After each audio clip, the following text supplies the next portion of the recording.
Hey guys, welcome back to another video. Today I'll be showing you how to build a simple alarm clock using Python. This is a quick and fun project, perfect for if you're a beginner or you want to practice working with time in Python. Without wasting any more time, let's jump right into it.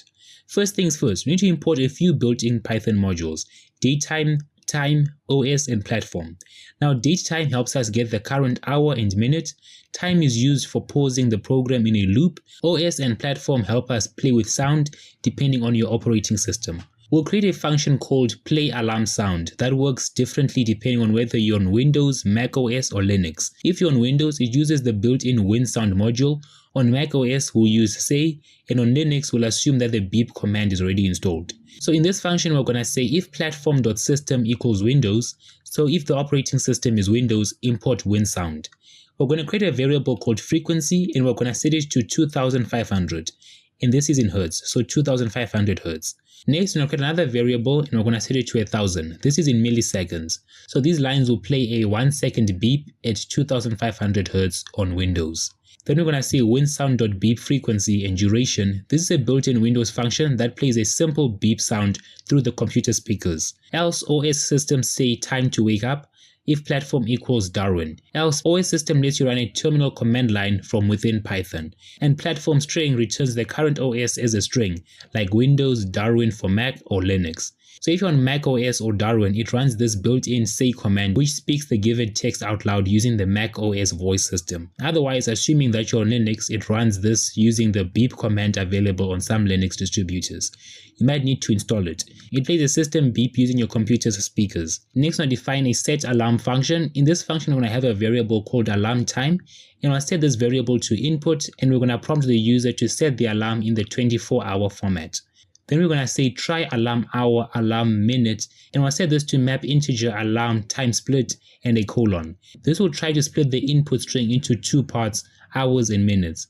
Alarm time split splits the string using the colon as the separator. Map integer converts both parts of the string into integers. Then we convert that into hours and minutes using map integer.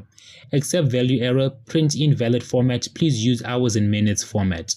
Return. If the user enters something that cannot be split into two numbers, or if they typed in something like 7 AM or 0730, it will raise a value error. When this happens, the program prints out an error message, uses return to exit the current function early so that the program doesn't crash or continue with invalid data. Then we print alarm set for whatever the time the user entered. Then we're going to create a while true loop that keeps checking the current time using datetime now. If now hour equals alarm hour and now minute equals alarm minute, print wake up alarm time reached. For in range 5, play alarm sound.sleep 1. So this will play the beep 5 times and after 1 second. So it will beep, pause for 1 second, then beep again. It will do that 5 times. Break time sleep 10. So this time sleep isn't particularly necessary because our program will break out of the loop before it ever reaches that time.